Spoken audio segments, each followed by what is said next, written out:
Hallelujah! সবাইকে জয় যিশু ঈশ্বরের গৌরব হোক। আমি রোজ যেমন রুটিন অনুসারে আশীর্বাদে প্রার্থনাতে আসি, আজকে পিতার আশীর্বাদে আসতে পেরেছি। পিতাকে অসংখ্য ধন্যবাদ করি। পিতা, পুত্র, পবিত্র আত্মার নামে তো আমি প্রার্থনাতে যাব। সর্বশক্তিমান ঈশ্বর পিতা, তোমার মহানামে ধন্যবাদ করি পিতা। স্বর্গপিতা সিংহাসন পিতার পাদে তোমার দাস তুমি প্রার্থনা করছি দেখো।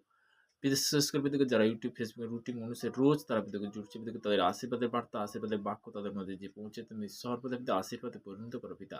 পিতাকে সর্বদা যে সকল সন্তানরা দেশ বিদেশের মধ্যে গর্ভজয়ের মধ্যে কাজের মধ্যে ছিল তাদের জন্য প্রার্থনা করছি পিতা, তাদের লাশ কভার তাদেরকে তুমি সুরক্ষিত রেখো পিতাকে। যারা বিশেষ করে পিতাকে এই চার্চের মধ্যে উপস্থিত যারা যারা আসতে পারেন পিতা তাদের জন্য প্রার্থনা করছি পিতাকে, তাদেরকে তুমি তোমার ব্লাশ কভার করে তাদেরকে তুমি সুরক্ষিত রাখো পিতাকে। পিতাকে সর্বদা পিতাকে আজকের কি বাক্য ভোজন রয়েছে পিতা, তুমি তো বলবে আমি তো নয় পিতা। পিতাকে এই প্রার্থনা সে মিষ্টি মেয়ের মহান যিশু নাসরির নাম থেকে চালাও না। তো তেমনি আদিতে বাক্য ছিল, বাক্যে পিতা সমস্ত কিছু সৃষ্টি করেছিল। তো তেমনি বলতে যোহন লিখিত সুসমাচার তার 14 অধ্যায় 27 পদে প্রভুর বচন বলছে যে শান্তি আমি তোমাদের কাছে রেখে যাইতেছি। তো শান্তির বচন দ্বারা বলতে কি আজকে আমি স্টার্ট করব। তো আমরা কোথায় কোথায় না ঘুরেছি, তো তেমনি বলতে কি যোহন লিখিত সুসমাচার 14 অধ্যায় 27 পদে শান্তি আমি তোমাদের কাছে রেখে যাইতেছি, আমারই শান্তি তোমার দান করেছি। জগৎ যে রূপ দান করে আমি সে রূপ দান করি না, তোমাদের হৃদয়ে উদ্বিগ্ন না হোক, ভীত না হোক। তো আমাদের বলতে কি সে পিতা কি সেই শান্তির বার্তা, শান্তির আশীর্বাদ দিয়েছে, তাই না? তো তেমনি ঈশ্বরের গৌরব হোক। মতিলিখিত সুষমাতা সাধুদের সাতপদে বলছে যাচ্ছা করে দেবে, অনশন করবে, দ্বারা আঘাত করো, তোমার জন্য খুলে দেওয়া যায়। তো আমরা বলতে কি পিতার কাছে যখন আসি পিতা আমাদেরকে এর আশীর্বাদে পরিণত করে। তো তেমনি যে সর্বদাই দ্বিতীয় বংশাবলী তার সাধুদের 14 পদে প্রভুর বচন বলে গেছে। এখানে কি বলছে যে আমার প্রজারা যাহার নাম করিতে হয়েছে তাহাদের নম্র হয়ে প্রার্থনা করে এবং আপনাদের কুপদে বেরোবে স্বর্গতে তার সঙ্গে তাদের পাপ ক্ষমা করবো।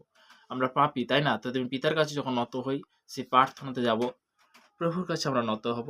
সর্বশক্তিমান ঈশ্বর পিতা, তোমার মহানামে ধন্যবাদ করি পিতা। না জানতে পিতাকে যে পাপ অনাচার ব্যভিচার করেছি পিতা, তুমি ক্ষমা করো প্রভু। প্রভু গো, তোমার কাছে ক্ষমা আছে পিতা গো, তোমার কাছে আশীর্বাদ আছে, তোমার কাছে শক্তি আছে, তোমার কাছে জ্ঞান আছে, তোমার কাছে বুদ্ধি আছে প্রভু, তোমার কাছে আয়ু আছে পিতা গো। পিতা গো সর্বদা পিতা তোমার কাছে ঐশ্বর্য আছে পিতা গো, সর্বদাই প্রভু।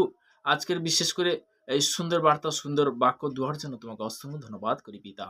পিতা গো স্বর্গপিতার সিংহাসন পিতার পাদবীর তোমার চরণতলে প্রভু যে তুমি ঠাঁই দিয়েছো পিতা গো, তোমাকে অসংখ্য ধন্যবাদ করি পিতা। আজকের দিনটা দেখার জন্য তোমাকে অসংখ্য ধন্যবাদ করি পিতা। পিতা পুত্র পবিত্র আত্মা নাম থেকে চালাম, সেই নাসরীয় সেই মহান যিশু নাসরি নাম থেকে চালাম, আমেন আমেন।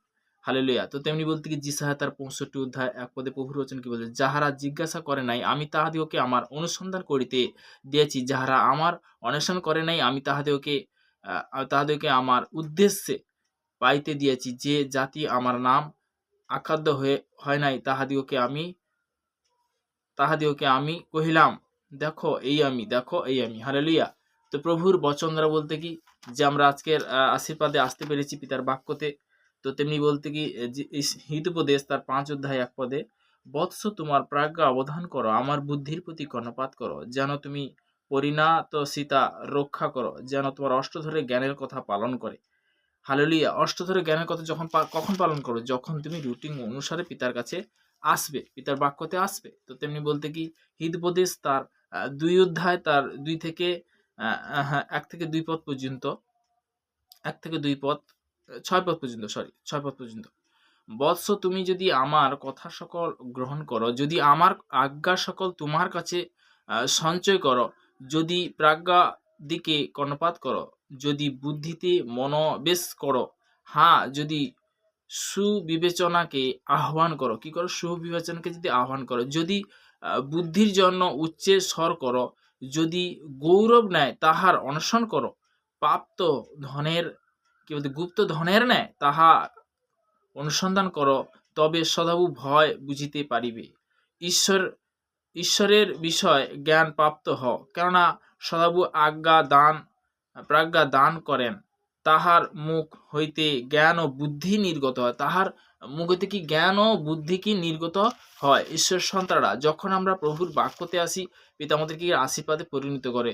তো তেমনি গীত সঙ্গীত আমরা সত্যি 91 অধ্যায় তার 1 পদে 1 থেকে 2 পদ পর্যন্ত ওখানে প্রভুর বচন বলে গেছে। কি বলে গেছে?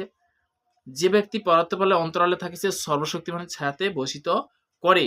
আমি সদাপ্রভুর বিষয় বলিব, তিনি আমার আশ্রয়, আমি তার দুর্গ, আমার ঈশ্বর, আমি তাহাতে নির্ভর করব। কাতে নির্ভর করবে? স্বয়ং ঈশ্বরের প্রতি নির্ভর করবে। তখন পিতা কি করবে? আশীর্বাদে পরিণত করবে, ফলে ফলবান করবে, তাই না? তো তেমনি আজকের প্রভুর আশীর্বাদে প্রভুর করুণাতে যে আজকের বচন দেওয়ার জন্য অসংখ্য ধন্যবাদ করি পিতা, তার মহানামে প্রশংসা করি পিতা। তো আমরা প্রার্থনাতে যাব, তো লাস্ট প্রার্থনাতে যাব। সর্বশক্তিমান ঈশ্বর পিতা, তোমার মহানামে ধন্যবাদ করি পিতা, স্বর্গপিতা সিংহাসন পিতা পাদবী তোমার চরণ তলে প্রভু 2025 সালে যে আগানোর সাল আছে পিতাগো, প্রত্যেকটা নতুন কি পুরনো জন পিতাগো, তারা যে আজকে ইউটিউব ফেসবুকে যারা দেখছে পিতা, তাদেরকে তুমি মহামহাশীর্বাদ, তাদের তুমি কৃপা করো পিতা। পিতাগো সর্বদা পিতা তোমার বাক্য যে হে ভরিশান্ত ভারাক্রান্ত লোক সকল আমার নিকটে আমি তো বিশ্রাম দেব পিতাগো। সেই বচন ওড়িশা তোমাকে চাহাত করছি পিতাগো, যে আশীর্বাদের বার্তা আশীর্বাদের বাক্য দিয়ে বলেছি পিতাগো, দ্বিতীয় বিবরণ 28-7 পদে পিতাগো সর্বদা 28 1 পদে 7 পদে বলেছি পিতাগো, তোমার যে শত্রু তোমার বিরুদ্ধে সদা তোমার সম্মুখে আঘাত করে, তারা 1 পদে 7 পদে বলে তুমি 7 এনজে তুমি কভার করো পিতাগো। পিতাগো তুমি সুরক্ষিত রাখো প্রত্যেকটা সন্তানকে প্রভুগো।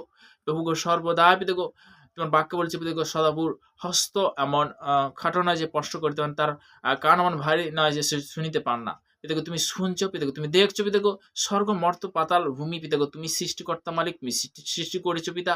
আজকের বিশেষ করে পিতাগো এই প্রার্থনা 2000 অসংখ্য ধন্যবাদ করি পিতা। পিতাগো এই প্রার্থনা মিষ্টি প্রেমের মহান শিশু নাসির নাম থেকে জানাও, আমেন আমেন। সবাইকে জয় যিশু।